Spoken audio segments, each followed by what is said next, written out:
Selamat datang di channel Cerita Cinta. Channelnya cerita cinta romantis. Sebelum lanjut mohon dukungannya dengan like dan subscribe dulu. Pelet hitam pemikat sukma. Bagian ke-34. Dokter Tirta dimangsa siluman bulu. Jadi begitu mbak ceritanya, ujar Mbok Minah mendengar cerita lengkap Yati. Yah, begitulah mbok. Akhirnya dia mendapatkan hasil dari apa yang diperbuatnya. Ujar Yati seraya meminum segelas teh hangat yang disiapkan oleh Mbok Minah sebelumnya. Memang mbak ya, yang namanya orang jahat itu, di mana-mana nggak bakalan tenang hidupnya. Ujar Mbok Minah seraya terkekeh. Tapi, biar bagaimanapun dia adik tiri saya mbok. Kembali Yati menatap jauh keluar jendela.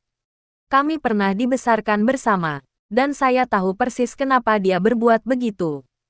Dulu kehidupan kami memang bisa dibilang amat miskin. Seringkali dalam sehari hanya bisa makan satu kali. Itu pun belum tentu ketemu nasi. Saya dan Isma dulu sama-sama seringkali bekerja upahan di salah satu rumah warga. Apapun kami jalani asal ada imbalannya. Kadang beberapa ribu rupiah. Atau kadang kalau pas ketemu orang baik kami akan mendapatkan uang plus seplastik besar makanan. Waktu itu memang karena saya yang lebih besar, maka lebih baik tetangga yang membutuhkan jasa tenaga saya. Dan otomatis Isma menjadi iri. Semakin lama semakin tampak keiriannya. Tak hanya soal pekerjaan, bahkan soal pribadi pun Isma tak mau kalah dari saya. Beberapa kali teman lelaki yang awalnya menyukai saya pada akhirnya jatuh ke pelukan Isma, dan bagi saya itu tak mengapa mbok. Hingga akhirnya saya mengalah. Saya pergi meninggalkan rumah setelah ayah meninggal dunia. Dan saya diterima di salah satu warung makan Tegal.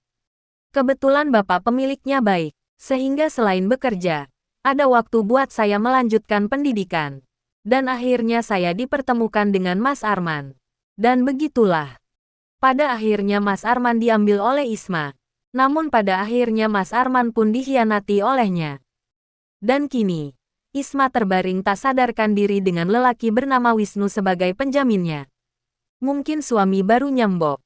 Mbok Minah tampak diam mendengarkan penuturan Yati. Sesekali dihirupnya teh panas seraya menghirup nafas dalam. Yah, begitulah jalan hidup mbak. Kadang kita tidak ada yang tahu. Tugas kita hanyalah menjalaninya dengan kesungguhan hati. Yati tersenyum. Iya mbok.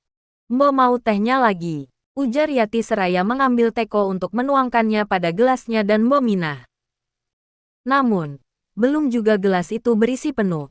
Tiba-tiba tanpa disengaja gelas berisi air yang baru sepertiganya itu jatuh berantakan ke lantai. Mbok, ujar Yati heran. Bersitatap dengan Mbok Minah yang sempat terpana tidak percaya. Di saat yang sama tiba-tiba terdengar bunyi dering telepon. Kriting. Kriting. Tak henti-hentinya telepon itu terus saja berdering, seolah menyampaikan kabar maha penting. Dengan tergopoh-gopoh Mbok Minah datang dan mendekat, mengambil gagang telepon seraya berseru. Halo, selamat malam, ujar Mbok Minah. Terdengar beberapa saat mereka berbincang-bincang, sebelum akhirnya gagang telepon itu tergantung dengan nafas Mbok Minah tersengal-sengal. Sepertinya Mbok Minah menangis terlihat dari nada bicaranya yang gugup dan terbata-bata. Ada apa gerangan? Ada apa mbok? Tanya Yati penasaran serta meraih gagang telepon itu dari tangan Mbok Minah. Halo, selamat malam, ujar Yati pada seseorang di seberang sana. Malam, benar ini rumah keluarga Dr. Andri? Iya bu, kami keluarganya. Ada yang bisa kami bantu? Begini bu. Kami mau memberitahukan bahwa saat ini Dr. Andri dalam perawatan di Rumah Sakit Jakarta Hospital. Deh, jantung Yati berdesir, pikirannya kacau. Ada apa bu? Apa yang terjadi? Beliau mengalami kecelakaan, kondisinya masih tak sadarkan diri. Bisa minta tolong keluarganya datang. Balas orang itu mengharap. Baik bu, kami akan segera ke sana. Wisnu terbangun setelah seorang OB yang hendak membersihkan ruangan itu mendapatinya tengah tergeletak tak sadarkan diri. Rupa-rupanya keberadaan makhluk itu dalam tubuh Wisnu cukup menguras tenaga. Hampir 1 jam lamanya Wisnu tergeletak pingsan akibat tak mampu menahan beban tersebut. Pak, bangun pak, Ujar OB seraya menggoyang-goyang punggung Wisnu dengan tangannya. HMM. Terlihat tubuh itu menggeliat-geliat sebentar. Tampak tersadar dari pingsannya. Dan membuka matanya pelan. Namun, begitu melihat penampakan mata Wisnu yang sangat jauh berbeda dengan orang kebanyakan, seketika si OB tersentak kaget dan tersurut mundur. Karena, mata itu adalah mata termerah dan terjahat yang pernah ada. Mata yang begitu haus darah. Astagfirullah, ucapnya seraya melompat mundur. Cepat disusutnya peralatan kebersihan itu. Dan secepat kilat kabur.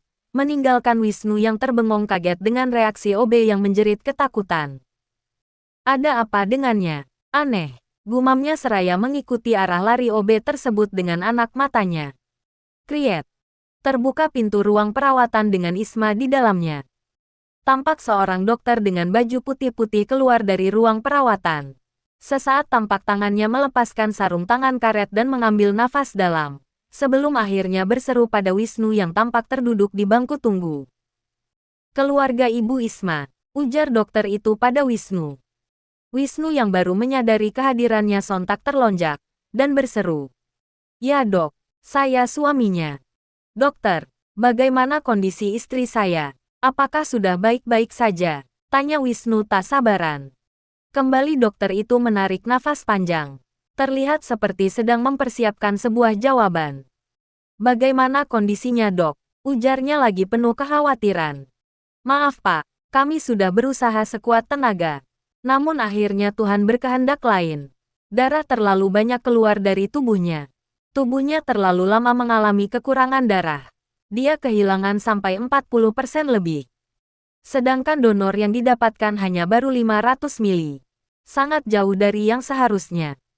Mungkin akan lain halnya jika darah yang masuk bisa mencapai 1000 mili. Setidaknya itu akan bisa membantu menetralisir racun yang masuk dan beredar dalam aliran darahnya dengan lebih cepat. Kondisi ini diperparah dengan racun mematikan dari luka gigitan di tangan kirinya.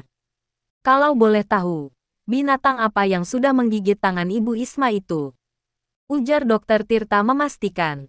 Anjing dok, anjing gila. Namun sekarang sudah saya bunuh dia dok. Ujar Wisnu berapi-api, merasa puas sudah memenangkan pertarungan itu. Sesaat terlihat Dokter Tirta menatap Wisnu tajam. Lalu terlihat tangannya menggulirkan layar gawai. Apakah seperti ini penampilannya? Ujar Dokter Tirta memperlihatkan sesuatu di gawainya. Ya pak, ya, persis itu. Hanya saja bulunya coklat penuh dari ujung ke ujung. Jadi benar kalau makhluk itu memang ada. Pelik sudah ini. Sesaat kemudian. Dengan apa Bapak membunuhnya? Dengan balok besi pak. Saya hajar bagian belakang kepalanya hingga tulang tengkoraknya pecah. Ujar Wisnu terkekeh. Berapa jauh jarak Bapak dari anjing itu? Sesaat Wisnu terdiam. Terlihat sesuatu mengganggu pikirannya. Namun tak mau orang lain mengetahuinya. Saya tak yakin dok. Tapi yang pasti anjing itu sudah mati. Tengkoraknya pecah dan darah banyak berhamburan. Darah? Apakah ada darah anjing itu mengenai Bapak? Ujar Dokter Tirta memastikan. Pandangannya menyelidik. Wisnu mencoba mengingat-ingat kejadian kemarin. Namun tak ditemukannya sama sekali memori soal dia menghabisi nyawa anjing itu. Sepertinya tidak pak, ujar Wisnu menenangkan. Ah, syukurlah. Karena sangat berbahaya sekali jika Bapak sampai terkena muncratan darahnya. Walaupun sedikit. Wisnu mulai takut. Apalagi dirasakannya memang sekujur tubuhnya terlalu berbeda dibanding sebelum-sebelumnya. Terasa sangat panas dan lebih temperamen. Maaf dok, apa yang akan terjadi jika saya terkena percikan darahnya? Semakin tak sabar Wisnu untuk memastikan keadaannya. Resiko terkecil akan selalu dihantui mimpi buruk. Dan dalam beberapa kasus mereka mengalami depresi dan berhalusinasi, yang berujung pada hilangnya kesadaran diri. Lalu, resiko terbesar, ujar Wisnu waspada. Batinnya ketakutan jika hal ini diketahui orang lain. Makhluk dalam wadah anjing itu sepertinya sedang mencari tumbal baru.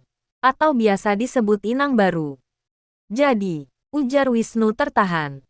Ya, resiko terbesar adalah jiwa kita terpenjara bersama jiwa makhluk gaib dalam tubuh kita. Memang tak selamanya kita dalam kondisi tak sadar.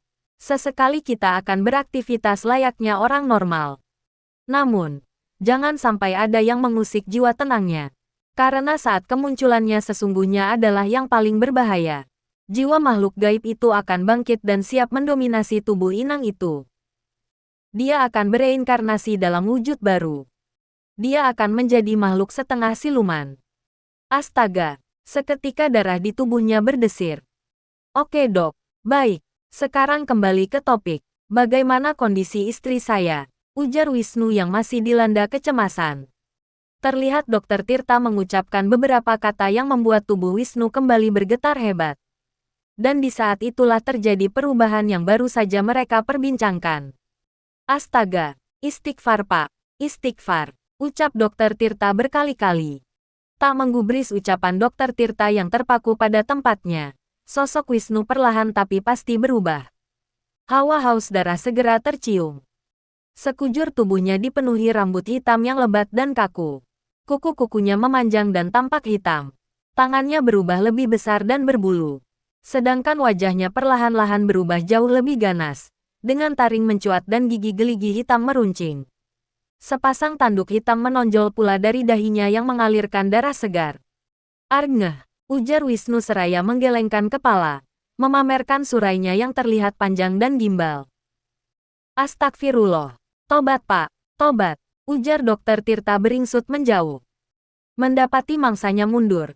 Tampak semakin liar pula Wisnu mengejar. Nafsu membunuhnya meningkat cepat. Wap!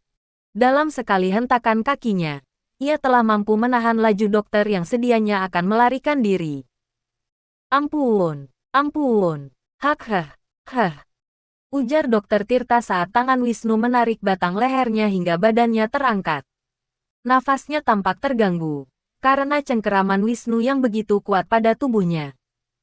Arngeh, ujar Wisnu seraya memamerkan sepasang taring tajamnya, membuat nyali Dokter Tirta semakin ciut.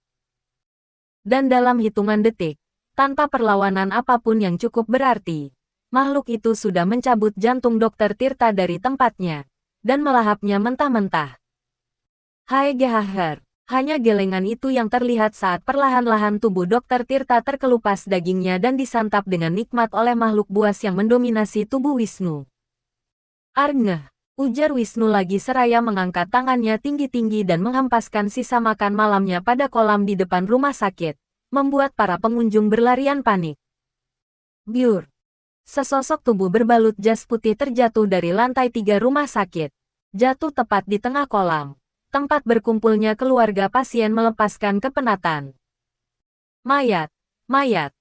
Seketika orang-orang berhamburan menyelamatkan diri demi ditemukannya sesosok mayat berjubah putih yang tak lagi lengkap organnya.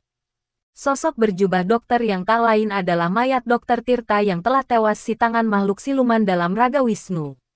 Darah berhamburan memenuhi seluruh kolam itu, menyebabkan kolam tak lagi jernih, namun merah membara laksana kolam darah.